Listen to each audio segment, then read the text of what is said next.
गायकी कब ले शुरू हुई?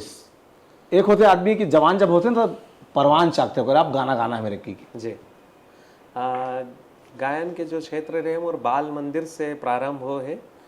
और जब मैं पहली पहली बाल मंदिर गयो तो कुछ शरारत की वजह से मुला वहाँ के जो मैडम रही से वो हमारिस और थोड़ा बहुत मैं नहीं माने तो वहाँ एक कमरा रही से जे में लड़का मन अगर कुछ ज़्यादा शरारत करत बंद कर दे थोड़ा देर रूम रहे ओकर बाद ओकर सब सुधर जाए।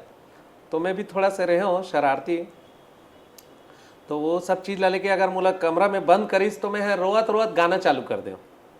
हाँ हाँ। और ये जो स्वर रही से या मुला जहाँ तक याद है, मुला बचपन के हर एक चीज़ याद है।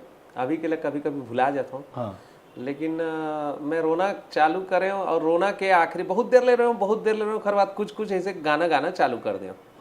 तो ऐसे सब गीत संगीत प्रारंभ हुई। लेकिन विधिवत मोर जो शिक्षा है वो 1983 से प्रारंभ हुई से 83 और 84 के मध्य में शास्त्रीय संगीत में भातखंडे महाविद्यालय मीरज से प्राइवेट में एग्जाम दिलवाइस पंडित जागेश्वर प्रसाद देवांगा जी मोर प्रथम गुरु है। वहाँ मोर पिताजी लेगिस और वहाँ से फिर मोर विधिवत शास्त्रीय संगीत के प्रवेश का प्रथम के परीक्षा में प्रारंभ दे।